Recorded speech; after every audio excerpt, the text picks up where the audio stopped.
Welcome to the History Nerds United podcast. I'm your head nerd, Brendan. Thank you so much for being here. Documentarians James Lee Hernandez and Brian Lazarte are here to talk about their book, McMillions, that is based on the documentary, which they also did. I'm one of probably the few people who read the book and then watched the documentary. I just missed it when it came out. I don't know how. Maybe I didn't have HBO. Who remembers? But loved the book, went back, rewatched the documentary. There is so much good stuff here.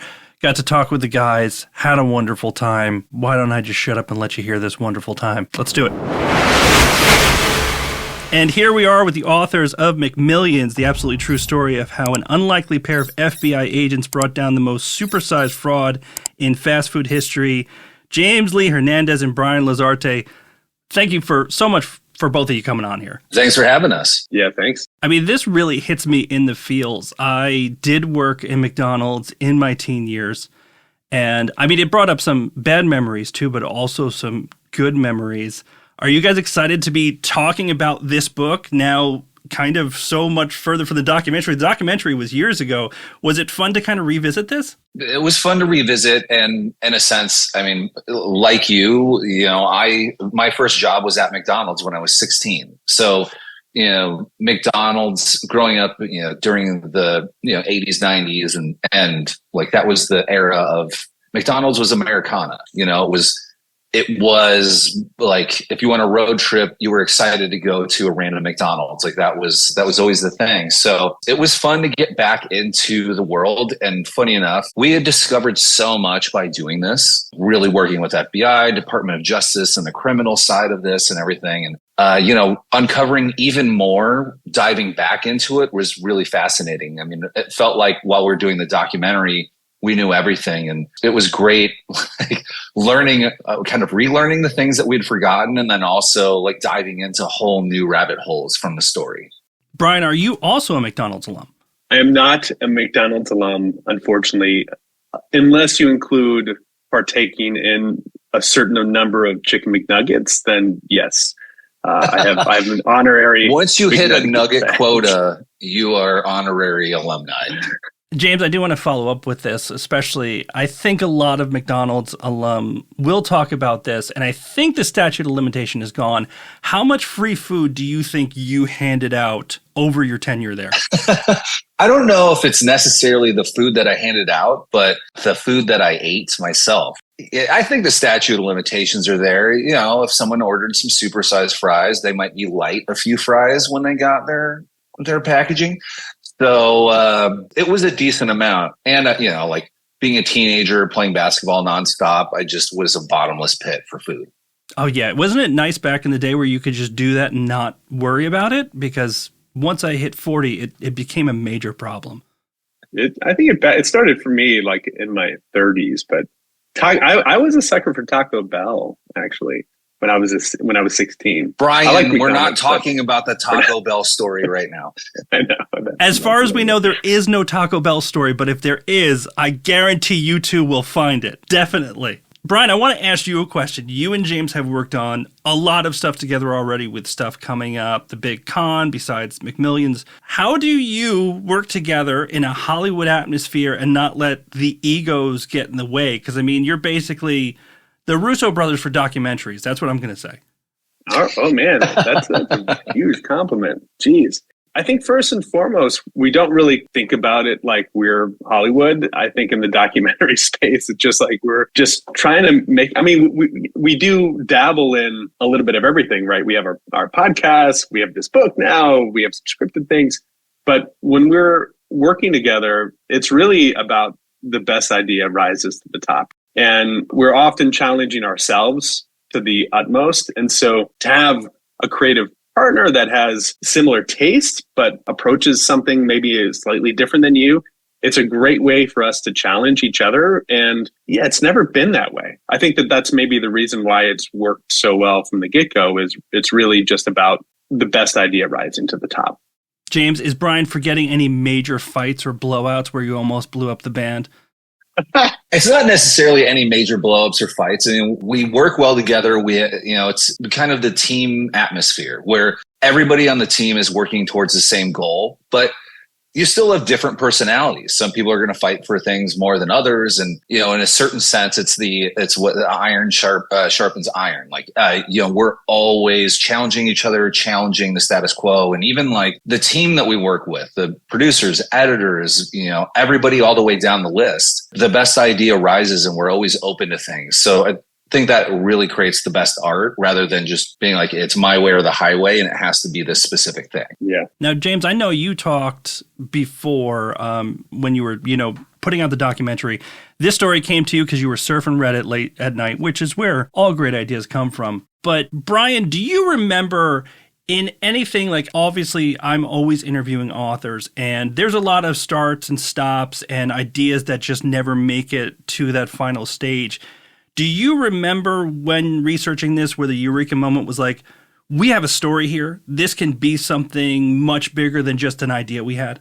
Absolutely. The first conversation that James and I had, you're right, came on the heels of him looking into this for years. He did a FOIA request. He got some information. He found out some of the agents involved. We had lunch at a McDonald's and he was saying, I think I'm onto something here. And on the surface, yeah, it sounded great, right? Like the FBI went undercover as a commercial production company for McDonald's because everybody who played the McDonald's Monopoly had zero chance or almost zero chance of winning any of the high value game pieces because of this fraud ring. But you often, to your point, wonder, like, is this just sounds great on the surface or do we have great characters? Is there an actual archival footage of this undercover operation? And so then just began that process of, okay, let's get some people on tape. Let's film some stuff. And we worked very much independently. It was a grassroots effort by the two of us, self-financing, trying to get a few things going.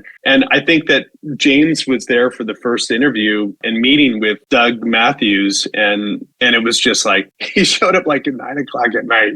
He was supposed to get there at like 6, but something got delayed. And he was doing it was the last case that he had worked with Mark Devereaux.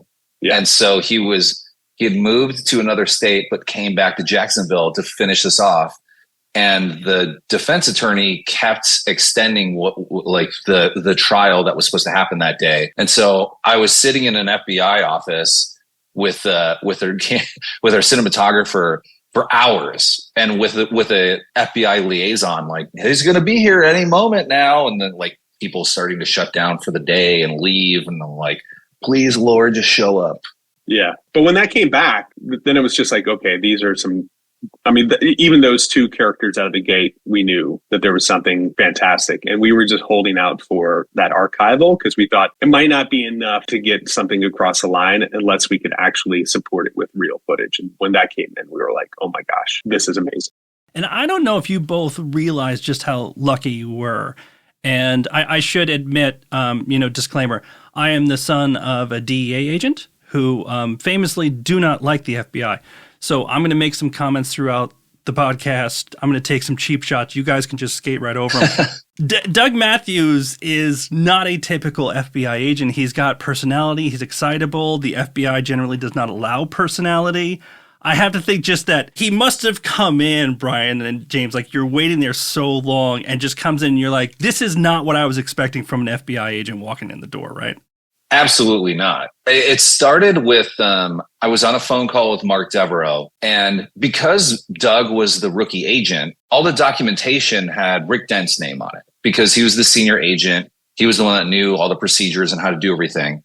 So with talking to Mark, he said, hey, let me three-way call in Doug because he was the main person driving this. That's who I work with on all of this stuff. I was like, all right, great. Yeah, let's loop him in, And 2 seconds into talking, with Doug getting in on the call and talking to him, immediately, like, I need to come to Jacksonville right now. Like, when can we do this? This has to happen immediately. And then, like Brian mentioned, being there till like 9 at night, Doug shows up at the end of, after all of that. And he talked till past midnight, like he had just woken up and had a fresh cup and a half of coffee. Like he is all personality all the time. That's how he is 100%. It was just so mind blowing that, like you're talking about, people think of FBI agents as basically robots that wear suits. And the fact that these guys had real personalities and were interesting, and it felt like, normal-ish people, other than the fact that they get to carry a gun and go through a lot of training, was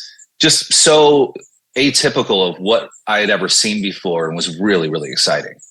Brian, it seems to me that it had to be in Florida, right? A lot of this had to come out of Florida. Like, this is the place where some story like this that has so many twists and turns, some, let's just say, very colorful people. I'm just going to say that. Could it have come from anywhere but Florida?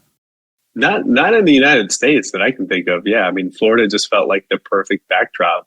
Some of the craziest things do come out of Florida. And I think it was just like, of course, yeah, like you said, it was no surprise. I don't want to yada past the fact that, like, this is an amazing documentary. Everybody should watch it, but we are here to talk about the book. Was there a certain amount of intimidation making the book, right? Because you guys, you know documentaries, you've done them, you're killing it with them. This is just a completely different medium. Was this intimidating for you to dive into? Like, James, where did the idea of, all right, we got to put it in book form now, where'd that come from? Putting it in a book form was a little bit intimidating, but at the same time, look, the story is just so big. Like, we have a 6-part documentary series on HBO or Max, wherever you were. And we did a companion podcast with it that we did some follow-up interviews with people. And we still barely scratched the surface of a lot of what was out there. And we do, like, it's the entire story. You totally understand everything. But just the rich details and how everybody got involved, what was happening, and even the inner workings within the FBI and Department of Justice. There are certain aspects of it where in a documentary, all we can do is talk about what everybody's willing to talk about on camera. And then also we have archival, we're doing recreations, but you can't really live inside the mind of someone and go through the details of that kind of a situation like you can in a book. And that was what was really exciting to us is, we always think of the FBI and people at McDonald's, these big organizations, as a conveyor belt that just makes a thing. I always like to say, like, the FBI is like this big box with a logo on it and you hit a button and, like, people get arrested. But, these are real people with lives. Like, what happened? How are you dealing with your home life while you're Doug Matthews, also supposed to be out doing this camera crew situation? Like, how do you deal with the career aspects of all of this and, taking into account what you're doing and how it's affecting people's lives and their families' lives? So, we were really excited to be able to dive into all of that. And also on top of it, the personalities of everybody are so amazing that, with the book, we really get to dive into and really understand everybody's motives and personalities even more than we would ever be able to do in a documentary. Now, Brian, can you tell me, and I want the truth, don't hide it, is one of you type A and they wrote most of the book, and then you're like, oh yeah, I wrote chapters 1 through 6, James, just check them off so we can get them to the publisher? Did you actually share the work, or is one of you a little bit more with the effort on this one? That's a good question. This was a long process. Just to back it up, when we were making the doc, one of the first things that we did was we wrote an 85-page Bible for the series. And so we wrote it like kind of scriptment form. Like, we wrote it like you're reading the story laid out across the 6 episodes, but on paper form. And so we had done that. And then one of our partners that we had done the series with, Archie Gibbs, was like, you guys should just do the book. And it was kind of a throwaway idea at the time. And we were like, oh yeah, it was kind of in the back of our mind. And then as the series was getting finished, we started actually having real conversations about it. And then we just started chipping away at it. And we actually didn't start it until maybe a year after we released the doc series. It was like, proposal was put together, sent it out. And, we started chipping away at it. I can't remember. It wasn't like I did one chapter, he did another. We started with our blueprint. We had an outline, and then we just started plugging away. And over the course of, I guess, the 3 years, it was passed back and forth. We did it in Google Docs. So it was just like, oh, this could be better. And, that's just kind of how we work. We edit over top of what one person had done before. But I think the crunch time towards the end of delivering, that was probably the most stressful part of that's the whole where process. Brian really shines. He loves details, and he was digging into those details. Well, what I find amazing with the documentary and the book, especially stepping back from it and looking at it from the whole picture, you have to balance a lot of different tones in both mediums, right? You have, on the face of it, it's almost kind of a funny crime, right? It's the McDonald's Monopoly game. It's a victimless crime. But then you dig into it and you've got people like, for me, Gloria Brown, a woman who really just kind of got stuck as opposed to is a greedy person out there. And then you have people like Jerry Colombo, who you may not feel as nice towards in a certain way. Is that something that you both had to really work hard on, which is, hey, there are funny parts of this, but there are serious parts of this, and we have to balance this all out? James, was that like a conversation you had to have going through was, hey, our tone's a little off here and we're about to go pretty serious here, so we have to kind of lighten it up? Yes. And that the idea of tone is like such a major thing for us. It really defines the level of style that, Brian and myself have, that everything that we do with our company Fun Meters, the idea that, life can be comedic and tragic in an instant. You can shift back and forth really quickly. The idea that, Gloria Brown is a great example. Like when you Google Gloria Brown's name before McMillions, it was Gloria Brown, federal criminal. So in your mind, you start thinking, all right, well, this person is a hardened criminal. Like you start conjuring up these ideas. And then when you meet her, it couldn't be further from who she is. She is, a sweet woman that was just looking at this. She was trying to make ends meet, single mom, and she thought this was her miracle. And when you're hoping for something like that, when you're hoping for a miracle, the willful ignorance starts to kick in. It might not seem quite right, but, sometimes you got to, break a few eggs to make an omelet. And she was, willing to do that, never realizing that it was part of this huge elaborate scheme. And, when we look at things like that, or we look at Doug Matthews, who in one sense is absolutely hilarious, but on the other side of it, he's really good at what he does. Unbelievable. So to be able to balance and toe that line back and forth between those two things is something that Brian and I work very hard at, like making sure that we're not making fun of anybody. We're letting funny moments be funny, but then we're also able to then shift back when things get serious, and it doesn't feel like this is just coming out of left field and now we're getting serious just for the sake of it. Because, there are a lot of documentaries that are really good documentaries, but you finish them and you're like, that was really good. My day is just completely ruined, and I'm going to be sad. Brian, is that something you think about too? When you get towards the end of it, do you think, I want people to walk away feeling this, or do you let the story tell you how it's going to end? I think it's unique to every story, right? But for this in particular, what you're saying is 100% part of the motivation for why we wanted to make this. Is that I know personally I'd worked on many different projects, many docs that, you feel like the world is about to end. And like, what am I doing with my life? And just like, there's no hope for humanity. And we just didn't want that. We wanted a sense of levity. We wanted, the story on its surface is just so hilarious to begin with.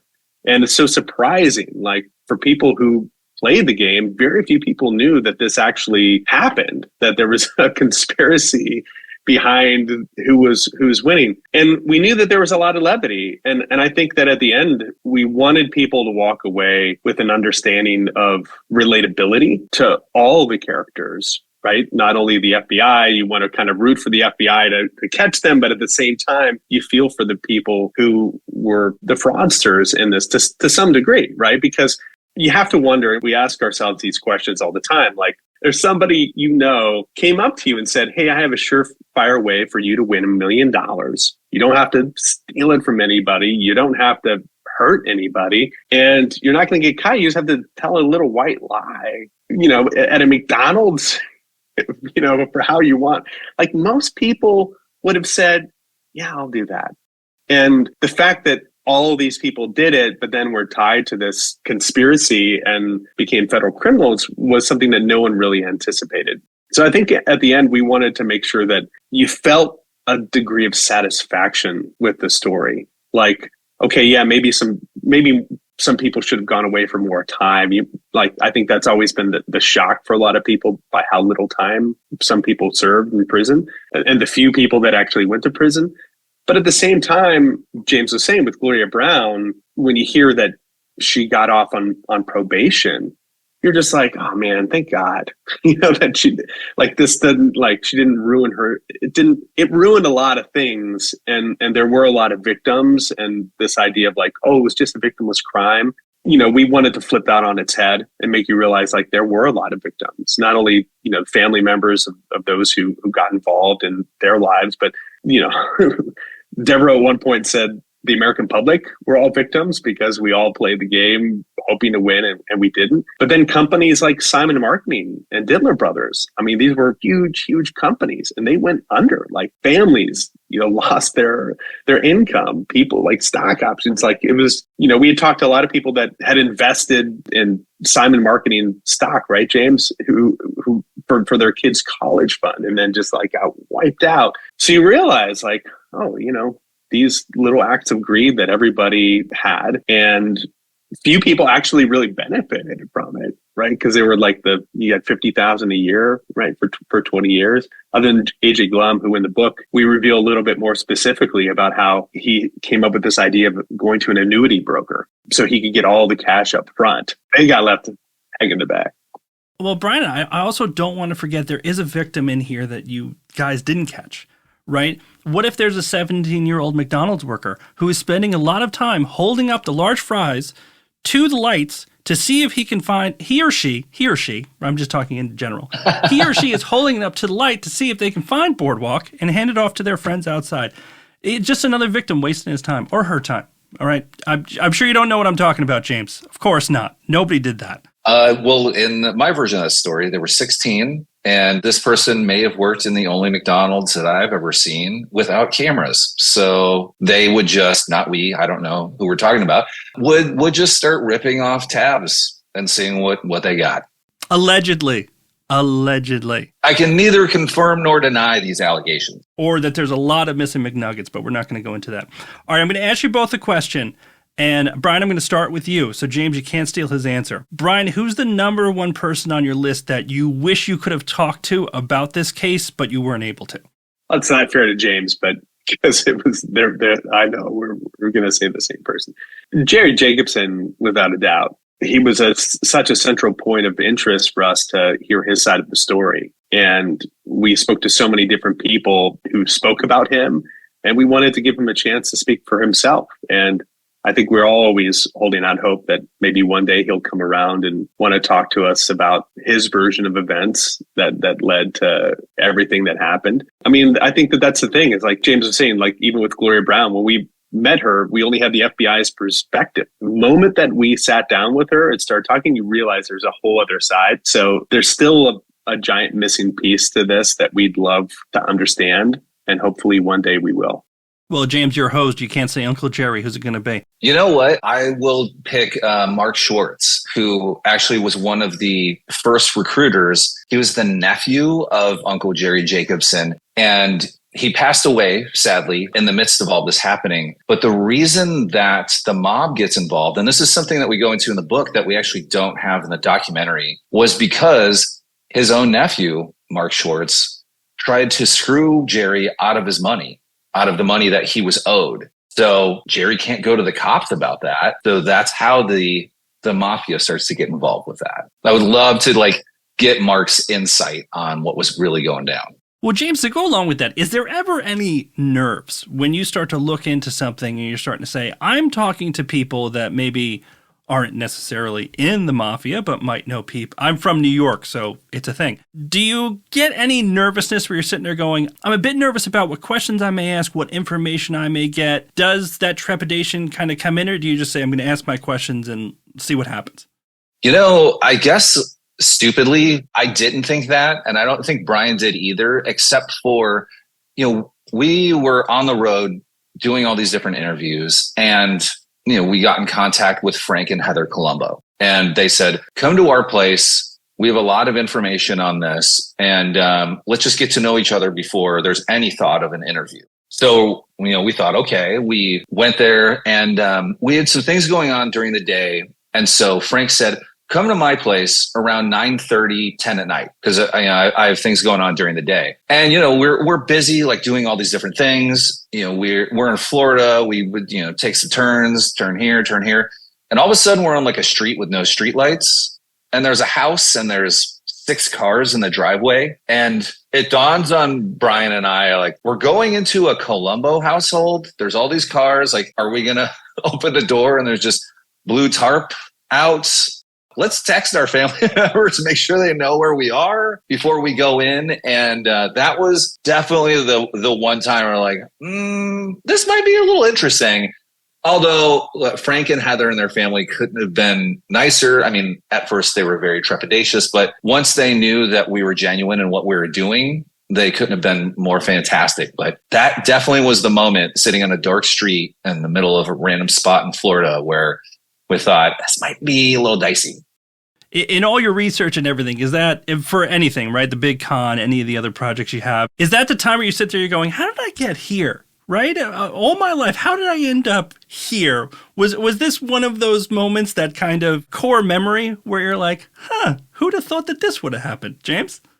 That definitely was up there. And like McMillions was such a wild ride of that. Like, I can't believe I'm in an actual FBI office. I can't believe I'm in like a Department of Justice office now, talking to like a former mafia person, to like being in a high rise in Miami and all of that. That was all, everything that was happening there was fascinating. But I feel like every project we do has that, where on the big con, like we got to go into the Senate and be in a Senate hearing room and actually do interviews there and all of that. That was really, really fascinating. To, a project that we that just came out recently, Lala, the story of Lollapalooza, the history of that music festival, where, Brian and I are there for an interview with Flea from the Red Hot Chili Peppers and Lars from Metallica. And it's just like, there's always a surreal moment on all of these projects.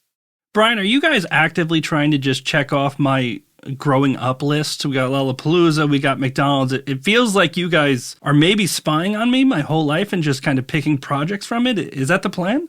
We haven't gotten the full list just yet, so we were hoping that we could ask you a few more details about what else is on that list of yours. But, spoiler alert, we're here to interview you. So what else do you like? I will say, though, we're very lucky in the sense that we've been able to pursue projects that were very interesting to us and that made us smile and that made us think about things in a way that we hadn't thought about before. And we always I think this is like a dream scenario as filmmakers and writers now, to explore the things that, like, you have to ask yourself, would I want to read this book? Like, is this my taste? And to be able to make that and not just feel like, oh, I just have to do this because, I have to, or this is the only thing that's available in front of me, or this is what everybody else wants. It was great to see the kind of reaction that we saw from McMillions, that there was a real audience for comical scam type stories in the true crime space that didn't involve murder or something just, terribly tragic. And it set us up to make, a lot of the things that we've been making as of late, and, a handful of things coming up. All right, so both of you got to spend a good amount of time in Jacksonville. Scale of 1 to 10, James, how do you rate it as a vacation destination? I'd give it a 5. I think it's really funny because I think all 3 Deadpool movies, they make fun of Jacksonville. And I'm here to vouch for that. I mean, Jacksonville was great in the sense where, look, you're still in Florida. Jacksonville Beach is actually really nice, and that's fun to go. But it's interesting because their downtown is basically dedicated to crime. They have the federal courthouse and the state courthouse are both in the middle of their downtown area. And they have a monorail, which basically just goes to those 2 locations. So everything downtown is dedicated to law enforcement. All right, Brian, so 5 is the benchmark right now. Would you go higher or lower? Yeah, I'll stay at 5, but I haven't spent enough time as a tourist there. When you're working on a project, you're looking at it from a different lens. And I was going to say, there was a hilarious story of one of the cinematographers that we had that in our hotel room. He got locked out on his balcony trying to smoke a cigarette. And he was like hollering down at people to, I'm going to totally butcher the story. It's not Jacksonville, but it was on the border of Jacksonville, so we can pretend that it was Jacksonville. And so, yeah, he went outside to smoke a cigarette. And as soon as he closed the door, there's like that vertical latch that kind of falls down. It fell down as he was outside. And he left his cell phone in. And We're like 3 stories up. It wasn't like a high rise. It was only 3 stories. And he was like hollering at people to like help him, and like everyone was ignoring him. And so he noticed that the door, to the adjacent balcony, the room was open. And he was like yelling in there like, hey, like, I'm your neighbor. Like I got locked out. And like no one was answering. And so he waited like, I think a half an hour and decided to climb out on the balcony, like Spider-Man style. And he ran through someone else's hotel room out the front door. And he was thinking like, oh man, some Jacksonville, guy. And he said there was just a bunch of alcohol laid out, and he ran to the front, said, I got locked out. But we laughed about it so hard. Only in Jacksonville, right? All right. I got to go off on complete tangents before we close this down. Brian, I'm a huge fanboy of Tom Segura. You call him out in your thanks at the end of the book. Please tell me he's actually a good person in real life. Tom is a great person in real life. I think that one of the things that makes him so successful and why people like him so much, not only because he's incredibly funny, but his humor is rooted in, incredible true stories. And he's just a very thoughtful, knowledgeable, smart, articulate comic. Most comics are articulate and smart in their own kind of way. But yeah, he brings a level of relatability to it and to his stories. Now, Brian, I do want to ask, because I think this is possible. Has he ever made fun of you so hard that you cried? Because Tom can be wonderfully vicious. I mean, I've seen him on other podcasts, and he is just, I love it, because that's the kind of family I grew up in, was constantly mocking each other. Has he ever gone too far, or are you not going to tell us?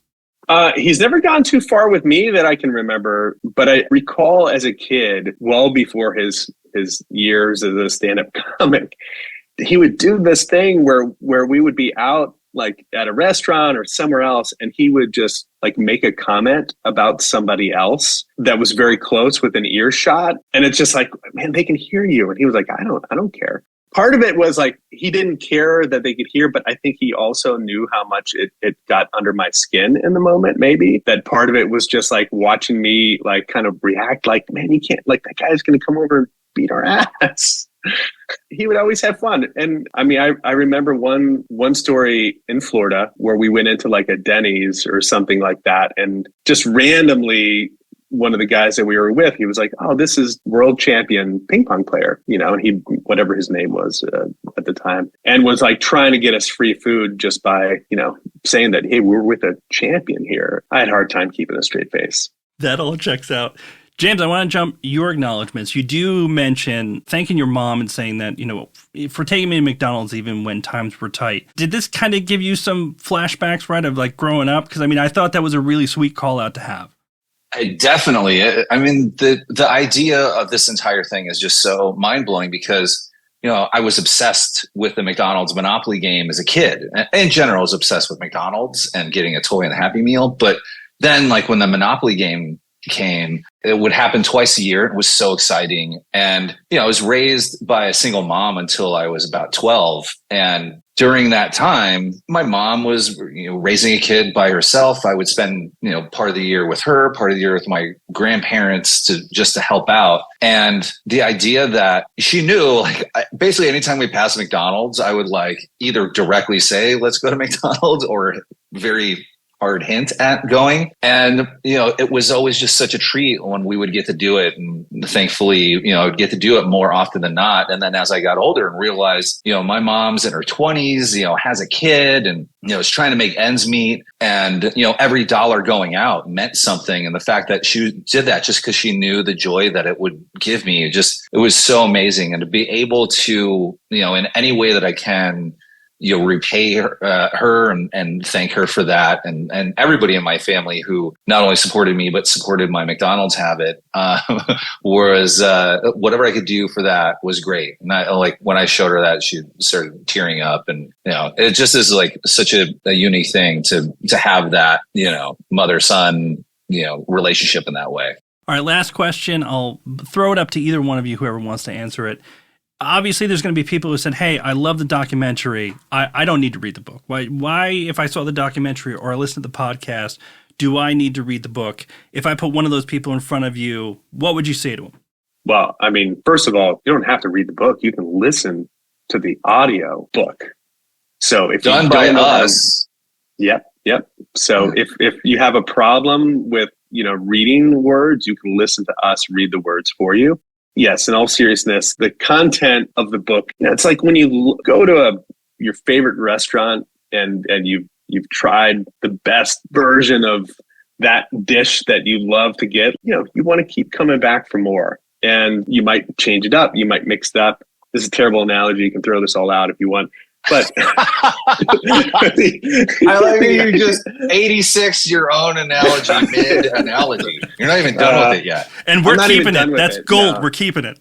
Yeah, you can keep it. Anyway, I think that it's just like we've become sort of a society of, consuming things that we love to the nth degree. And if you love the doc and the doc series, there's just so much more that we expanded upon. It's an incredible compliment. You can read the book first and then go watch the doc. You can watch the doc. If you remember watching the doc and don't remember a lot of what happens, like this is going to take you in, but in kind of its own unique way. And we wanted it to feel unique in that sense and provide a whole bunch of new details and little bits of story that never made it. But actually, I'm curious. I almost want to spin it back to you. Like you read the book first and then watched the doc series. Like, how was that for you? Because this is the first day that it's out there, so we don't even know. We haven't talked to anyone. It feels very streamlined. So first of all, from the book perspective, right? Some people get very, especially when it's a court case and things like that, they want to put all the detail in there. And this felt very streamlined, and especially watching the doc second, which I might be the only human being on earth who did that. With a documentary, you guys had to worry about, right, setting up this, and you got to have your visuals for this, and you're going back and forth. Whereas the book, you can just hit it. And it also looked like it was easier for you to get right to the heart of something. Like, I think really the parts with Gloria in this really hit hard for me, especially. And then also, like George Chandler, right? And his son, what he had to deal with. It still had that heart. It's just kind of a different form.